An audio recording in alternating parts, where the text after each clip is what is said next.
Greetings, my Legionnaires! Today I bring you news of my recent confrontation with Assassin's Creed Origins. The latest in the long line of Assassin's Creed titles, Origins aims to expand on what made the franchise so prolific in the first place, while also reinventing itself to stand out from its cloaked predecessors. The question remains, does this new stab pave the way for an innovative direction in the series?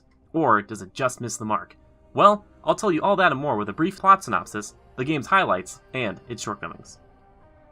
You play Bayek of Siwa, a Magi, or protector of Egypt. Bayek is a stealthy hunter, deadly combatant, and an advocate for the downtrodden found in the sand-swept villages. You have a wife, Aya, and a son, Hemu, who are the center of your world. However, due to a literal series of unfortunate events, Hemu is murdered by a shadowy organization pulling all the strings in Egypt. This sets both Bayek and Aya on separate paths of revenge against this clandestine cabal. Your journeys have you climbing pyramids, raiding tombs, and fighting off Roman legionnaires. This all inevitably leads to the formation of the fledgling group of hooded assailants we all know today as the Assassins. Let's begin as always with the redeeming qualities of our adversary. Firstly, the setting is one that has been coveted by fans since the beginning, and it doesn't disappoint.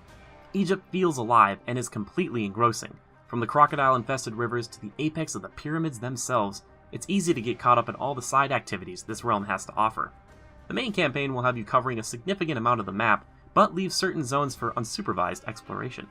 The story itself is a pretty standard revenge plot that has a few twists to keep it interesting. But when you aren't scratching off names from your bingo book, you'll be constantly swept up in voluntary undertakings like competing in the arena or racing chariots in the hippodrome. Exploring tombs and solving the mysteries inside feels like something right out of Uncharted, and certain side quests have intriguing stories that are completely optional. Like other stellar open-world games before it, Origins provides awe-inspiring views and attention to detail that made me reminisce of my time with Witcher 3 or Horizon Zero Dawn. From the torchlighting in a cobweb-littered passage, to the way Bayek's voice becomes muffled if you're wearing a scarf over his face, to the downright gorgeous vistas, Origins takes pride in both its details and landscapes in equal measure. Secondly, the protagonists are actually quite likable. Typically in previous Assassin's Creed titles, you'd either get a charismatic rule-breaker or a stoic no-nonsense lead. Bayek and Aya both toe a fine line between the two. Although the time you spend with her is brief, every time Aya takes center stage, it's a real treat as she's both commanding and fierce. Bayek, on the other hand, is a character you can really feel for. Though his quest for vengeance is a bloody one, he never loses sight of his role as a Magi, and even still finds time to take pleasure in helping those less fortunate. The utilization of his pet eagle Senu is also a fun aspect of his persona. Using Senu to scout like a drone from Ghost Recon, Bayek is able to assess threats, treasure, and objectives from a safe distance. Highlighting targets in this way isn't as taxing as I initially anticipated, and really helps feed into the lore of the Assassins. However, the biggest feature of most missions is the emphasis on player choice. Starting back with Assassin's Creed Unity, Origins carries on this newfound tradition of allowing you to tackle assassinations or objectives in any way you see fit. Eliminating tower guards with your bow to infiltrate a base feels incredible, but running in sword literally blazing, flinging poison darts is a completely valid option too, if you allocate your skill points correctly. Present now more than ever is a leveling system and various skill trees to bolster your personal playstyle. Warrior for those looking to put the new combat system through its paces, Hunter for those more keen on skulking in the shadows, assassinating and thinning the herd, so to speak, and Seer, which is primarily focused on darts, bombs, and animal taming. While there is freedom in how you spend your points, I recommend you pick one and really get the most for your levels.